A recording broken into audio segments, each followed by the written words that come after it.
Welcome back, everybody, to an episode of Racing Rundown. Aidan Molinaro here with Liam Molinaro. We are here to break down the Kentucky Derby coming up next Saturday on May 3rd. We will both be giving out our top 5 lists here for you guys today. I know everybody is kind of finalizing their top 5s, top 10s, some people going as far as top 20s, but entries coming out this Saturday, so we're definitely going to be covering that. But before we get to that breakdown, we wanted to crack our top 5 here in this episode today. We're going to be giving them out to you, kind of viewing some works, talking about how the horses have been training. A lot of the contenders, Liam, have been shipping into Churchill Downs during this past week, getting their Penn Ultimate works in, as well as galloping over the Churchill Downs surface and just testing it out. Some horses for the first time and others getting back to Churchill Downs, and it's a familiar place that they've been. So we will dive into that and even more. Liam, why don't you just get us started off? Just talk about kind of the field and who's these final 20. It's kind of shaping up to be an interesting race. Yeah, I kind of like doing these final talk about the horses before they take entries, because I feel like it kind of shows you who you truly like. I feel like the post positions and where everyone draws in, it really kind of sways people, changes their opinions. And, we still have over a week to go, so I'm sure a lot of people's opinions are going to change. So we had last week, I believe, Owen Almighty is now back in the Derby field. Built for Wayne Catalano is in the race if he wants to go. I haven't heard official word on Built. I think they're still pondering the Pate Mile or the Kentucky Derby, but we should know that obviously they take entries this Saturday, so we'll know then. But other than that, and then we have Neo Equos and Render Judgment and BAEZA. Those are the next 3 in. So it looks like BAEZA is going to need either 2 or 3 defections. He will enter. He's going to be 23rd or 24th when they take entries. Obviously a couple years ago we saw a lot of defections Derby week. We didn't even have 20 run. So anything can happen, obviously, but he's definitely going to be on the outside looking in. He's going to need some luck. I think it's interesting, too. I think Render Judgment, we haven't really seen anything about him in the news media as of late, Render Judgment for Kenny McPeak. We will see if he goes, though. Last time, finishing off the board in the Bluegrass Stakes there. Didn't really look like he had that much of an excuse in there, but we know that he is there at Churchill, and he's training in the morning towards a potential start in the Derby. Similar, like you mentioned, to Built. We don't know where he is ultimately going to go, though. But I definitely look for BAEZA to be a dangerous horse in the Preakness Stakes if he isn't able to get in to the Kentucky Derby. Who knows, Liam? Maybe the Preakness could end up being an even more dangerous race than the Kentucky Derby this year. We'll see how it all shakes out. But I really like your point about this kind of shows every handicapper's truth on who they really like. Because after the post positions, obviously that can insert a lot of bias. If a handicapper doesn't like to bet on horses, breaking out of the rail position in a 20-horse field, and you obviously don't want to be hung out there in the 20. So things like that have a major influence on how you handicap, especially the Derby, a race like that, going 1.25 miles with a 20-horse field. But what do you say we get into our top 5s now and kind of discuss who we really like and who we are going to probably be putting some money on when it comes down to it on the first Saturday in May. Liam, we want to start us off with your top 5? For number 1, for me at the moment, it's going to be Sovereignty, the Bilmont trainee for Godolphin. The reason I like this horse is I feel like he's just really ultra consistent. Other than his first career start, that was sprinting last summer at Saratoga, going 6 furlongs. He's hit the board in all 4 of his subsequent starts, 2 wins, 2 seconds. And I love the race in the Fountain of Youth. And then he comes back. He gets beat by TAPPAN Street in the Florida Derby. I still thought that was an encouraging performance, though, and he does get another extra furlong. I think he's going to have an honest pace to chase, and I think he's a horse that's just, a surefire candidate to have a shot at the top of the lane. And I think you're going to get a little higher price on him than you are Journalism. I'd like to get Sovereignty maybe 7-8 to 1 if I can get him there. I'd love to play him there. At number 2, I went to Journalism, obviously. Everyone knows he's going to be the deserving favorite here in the Kentucky Derby. He's won 4 in a row after running third, first time out in a sprint. Obviously, he's earned those huge buyers out at Santa Anita, 108, running down Barnes in the San Felipe, and then comes back with a 102 in the Santa Anita Derby. Obviously, who we talked about, BAEZA, is still on the outside looking in to get into the Derby picture. He's the most likely win candidate in this race. I'm not denying that at all. He is going to have to work out a trip, and he got in trouble in the San Antonio Derby in a 5-horse field, and this is going to be 20. So, anything can happen. But yeah, no, journalism's number 2 for me. 3, I put Rodriguez. This horse is really interesting. I've loved this horse for a while. We watched his maiden race in January, and we were both really impressed. I was impressed with the way he just drew off. It looked like a horse that once he makes the lead, he kind of just, knows what to do. But his next 2 starts, he ran against Citizen Bull and Barnes. My personal opinion, I feel like he had to let those horses go. They're both also in the Bob Baffert barn. I feel like we really didn't get to see Rodriguez's true speed in those 2 stakes races. Bob Baffert then shipped him to New York to run on the Wood Memorial, and we really saw his true speed. He made the lead, and he went all the way, going a mile and an eighth, and he looked like he could have gone even farther. Mike Smith agreed after the race. Mike Smith recently, a couple of days ago, he said they're going to have to out-sprint me if they want the lead. So that's very encouraging for me, because the stablemate Citizen Bull's also in the race, and we haven't heard much about him. He actually isn't even at Churchill Downs yet. We saw Rodriguez shipped in the other day with his Oaks runner Tenma. So that's a little bit of an interesting tidbit. But no, Mike Smith saying that really encourages me on this horse. And I think if he can get the lead, he'll be really dangerous. I'm just not sure if he's going to. That's why I put him at number 3, although I really do like this horse. I think if you can get around 12-1 or higher on this horse, he's worth a shot, because I think he's going to be in the mix at the top of the lane. And number 4, I went to TAPPAN Street. He just beat the horse that I have at number 1 in Sovereignty. He's only made 3 career starts, so he's really lightly raced. He was run down by Burnham Square in his 2nd career start. I'm going to give him an excuse on that one. Obviously, it's only his 2nd career start. It was his stakes debut, route debut. He made the lead at the 5/16th and just got nailed on the wire by a really good horse. Another thing I like about TAPPAN Street is he has a little bit of tactical speed. I don't think he'll be as far back as some of these other deep closers. So if the pace isn't as quick as we think it's going to be, I think he'll still be close enough, and he could get a jump on some of those really late closers. Yeah, and I think if you can get 10-1 or higher on TAPPAN Street, I think that's a really good investment. For number 5, I went to the Japanese runner Luxor Cafe, the son of American Pharaoh. He's Kentucky bred, but he's raced his entire career in Japan. I think he's not getting a lot of respect because of the fact we don't really know the competition. We don't really know what he's been running against. He's 4 for 6 in his career, but he's 4 for his last 4, so he's getting better at the right time.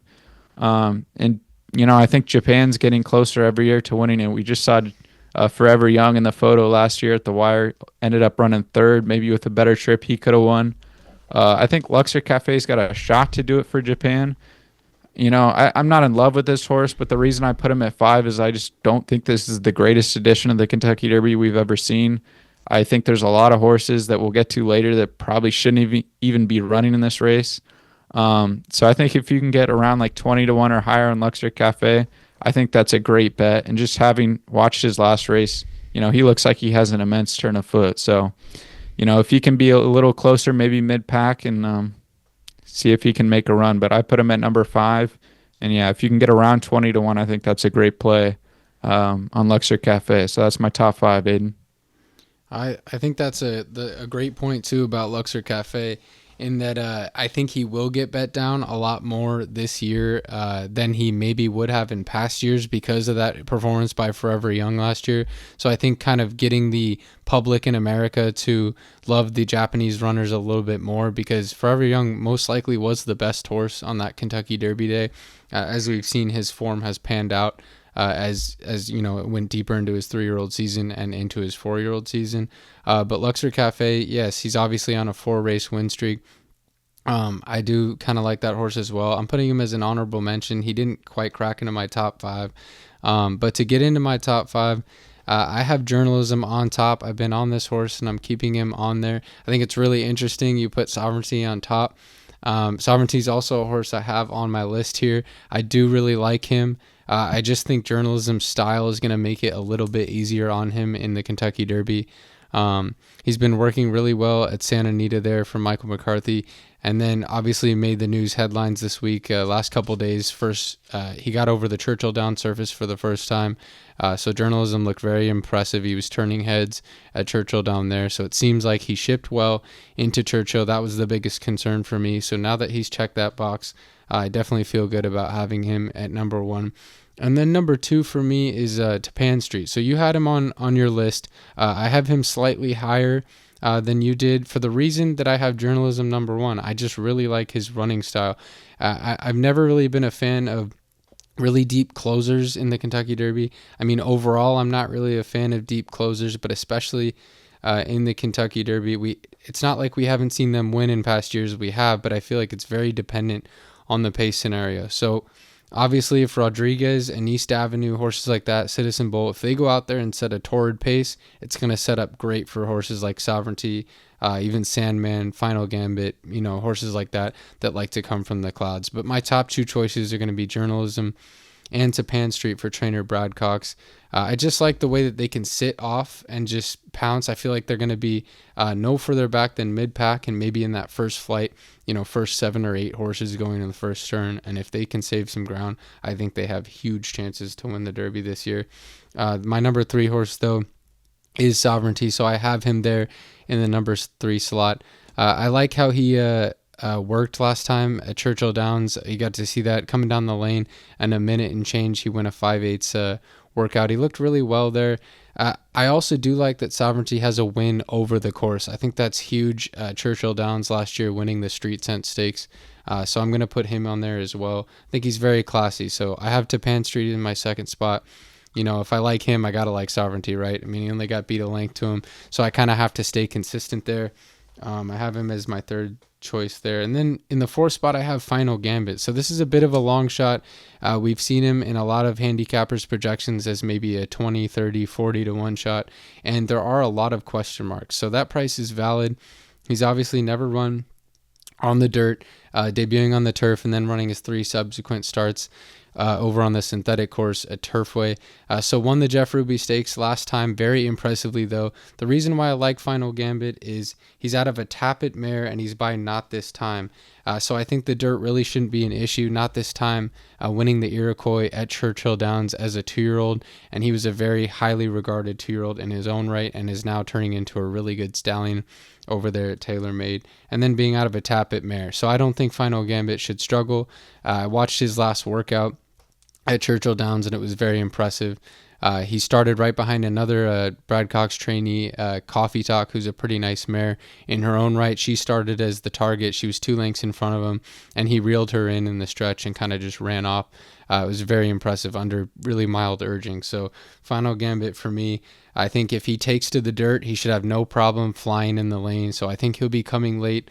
I just have him as number 4, though, because with him, just like horses like Sandman and even like Sovereignty, I think they are at the mercy of the pace pressure. So if they go a little slow up front, 47 and change, I think it'll be tough for them to be win candidates. That's not to say they can't hit the board, though, as they are consistent closers. So it really is a jockey's race, Liam. The Kentucky Derby with a 20-horse field, so much matters going in that first turn and then going into that far turn. And those 2 turns and what you do can make or break your race and your chances. My 5th horse here is Burnham Square. So I wasn't really on this horse earlier in the winter and in the spring and in the Derby prep season, but you mentioned Burnham Square. And then I was very impressed by his bluegrass race. He outran my expectations in that race. I didn't think he was going to run that well. Obviously, East Avenue went out there and set a pretty torrid pace, so he came flying and he just nailed him there. But he ran by a lot of quality 3-year-olds in that race. So Burnham Square for me, I really like his last workout as well over the Churchill Downs surface. So I think Burnham Square is coming into the race in good form, and I think he can run a similar effort to that Bluegrass Stakes race. And I think if he does, he shouldn't be left out of people's top 5. So Burnham Square for me in that 5th spot. Like I said, your point about Luxor Cafe was very true. As we see, David Aragona and DRF had him as his 3rd choice in the race. So obviously people are putting this horse up high on their boards, leaderboards going into the race. So Luxor Cafe, he has him as 10 to 1 on the morning line. I think he'll definitely be higher than that. But I think if you can get 20 something to 1 on Luxor Cafe, I would definitely take it and definitely include him underneath on your tickets. So that's kind of like an upset shot for me. I know you have him in the top 5. You can't really write him off, especially how Forever Young ran last year in the Derby. So that's going to be the top 5 for me, Liam. What are your thoughts? Yeah, like you mentioned, it really is a jockey's race. There's probably going to be a lot of people, not happy with how their horse is positioned into the first turn, but that's just how the Kentucky Derby is. That's what makes the race so special. I wanted to mention a couple horses that you talked about. Final Gambit. Yeah, his Jeff Ruby was really impressive. I just don't know if he's going to be fast enough just to win this race. I feel like he's really going to get outsprinted in the first quarter mile. He does have a good closing kick, but I just feel like he's going to be too far back. And I feel like every year we talk about how fast this Derby pace is going to be. I feel like this is a year, contrary to belief, I don't know if it's going to be as quick, as we've seen before. We obviously saw the Arkansas Derby a couple weeks ago. Might have been one of the fastest paces in a classic prep race that we've ever seen, and obviously people weren't happy about John Velasquez's ride on Cornucopian. So no one's going to want to repeat that here in the Kentucky Derby, but it's just hard not to with a 20-horse field, and there's maybe 5 or 6 horses that want to be on the lead. But I think someone's going to have to challenge Rodriguez in the first quarter mile if they want the lead. I think I'm sure he'll have company on the front end. But, if this pace isn't, 22:45 and change, I have a lot of questions about horses like Final Gambit and even Sandman and Burnham Square. That's why I'd lean to horses that are more tactical, obviously like Tappan Street, Sovereignty, and Journalism. But, yeah, Sandman obviously was at the mercy of the pace I just mentioned in the Arkansas Derby, So I don't dislike the horse. I just think he's going to be overbet. He's co-owned by an influencer. He's, a flashy gray, and he just won the Arkansas Derby. So I think if you like Salmon, I don't think you're going to get as good as a price as you're going to like. So the same thing with Burnham Square. I like this horse in the Bluegrass. I still like this horse, and he's probably would be right outside my top 5. But the reason I didn't put him in is I just think he's going to be slightly overbet, and I think he's going to be really far back in this race. I think he's a horse that's always going to come with his late kick, but I just don't know if it's going to be enough here in the Derby, and I'm not going to be willing to take the price that he's going to be. So those are my thoughts about some of those outside horses that, and why I left him outside my top 5. Yeah, he strikes me as one that kind of depends on the pace sometimes. I just really think we're going to get a good pace setup. I think the only horse going in the race that has speed that said that they don't want the lead is now Owen Almighty. As he said, his connections are going to try to get him to track. Brian Lynch said he doesn't really want to get caught up in that pace.